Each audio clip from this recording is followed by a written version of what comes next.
Alright guys, welcome back to the Gearwrench Garage. I want to make a little video on one of those annoying things that happen when you're doing projects, and maybe it'll help somebody out, or maybe it'll just provide for some interesting viewing.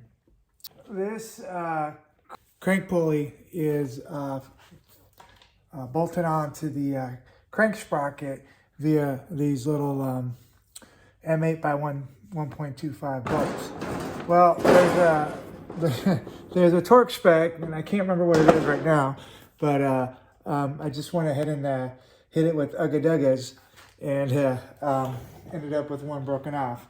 The head is somewhere out here. Doesn't matter. Just want to show you how I was approaching this situation where we got the stud of the bolt flush with the item, or the object that we screwed into. In this case, I think with the head of the bolt broken off, and here it is. The head of the bolt broken off, and here's what a regular one looks like. Anyway, with the head of the bolt broken off, it probably relieves pressure on the stud. Now, there's two ways I could do this, right? Luckily, I have an extra one of these sprockets. I could just pull this sprocket out, put a new one in, but that would make me have to take apart my timing again and redo timing. So I think I can address this by drilling a hole into it, and then just kind of jamming a small Torx bit in there and drilling it out that way, or just kind of rotating it out. Because again, once the head of the bolt's broken, I think it takes a lot of tension off the body of the bolt. So it's always a good idea to center punch the thing that you're drilling into, just so you can start with a nice centered hole. So we'll take our punch and our hammer and get that in there. Is that perfect? No, but that's good enough to get it started. Now, when you're doing this kind of stuff, it's important to try to use the best tools you get your hands on. And I keep a set of Milwaukee Cobalt drill bits on hand for this kind of stuff. Cobalt is a very strong bit, and they're a little bit more expensive, but work really well in these situations.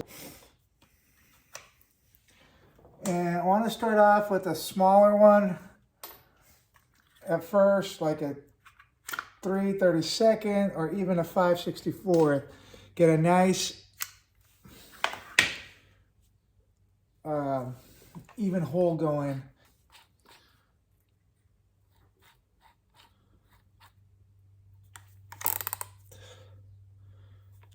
So I got my 5/64 drill bit in there. I'm gonna lubricate with a little WD-40 so it's not dry, and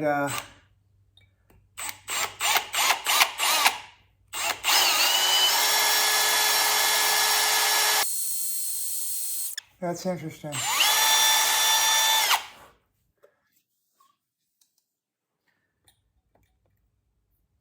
Ah, shit.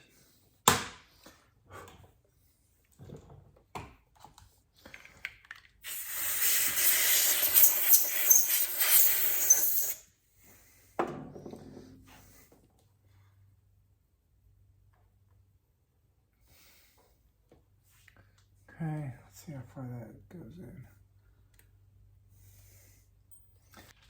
So what ended up happening is I pushed the stupid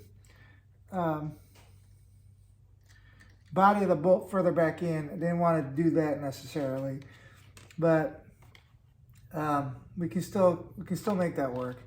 Let's see if we can find a small enough Torx bit to get in there. Well, let's try stepping up a little bit bigger, and then we'll do the thing with the Torx bit. So you can see here that the engine is sealed off. None of this debris is getting into the oil pan or into the internal, so I'm not super worried about that.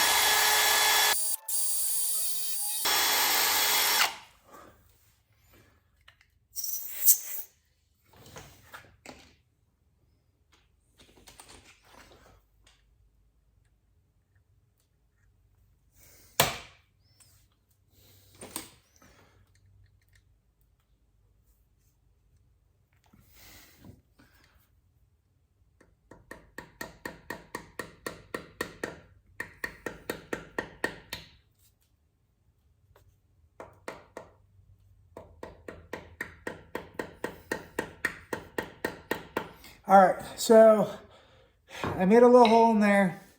I got the torque spit in there, and let's see if we can spin it out. If we have some luck, we can spin it out here.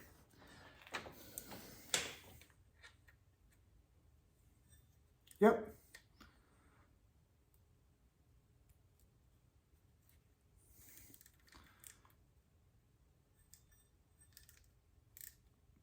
I'll show you what I'm doing here in a second. There it is. Nice.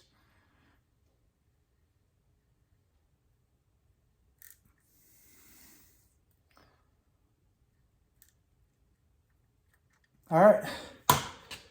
So basically what we did is, this is the broken nose of that that bolt right here. And basically what we did is we drilled a hole into the stud, and then took a T8 Torx bit, hammered it in there, and was able to just kind of spin it with a little Torx ratchet. All right, so this isn't going to work in every situation, but in this situation, it was, this isn't going to work in every situation, but in this situation, it was, we had easy access to the hole. And again, it's important to center punch it. I messed up the center punching a bit, but we got lucky enough because this wasn't too stuck in there or whatnot. So it worked out good. All right, hey, if you found this to be helpful or interesting, please give me a thumbs up and consider subscribing. And if you have any suggestions or comments on how we approach this, let me know.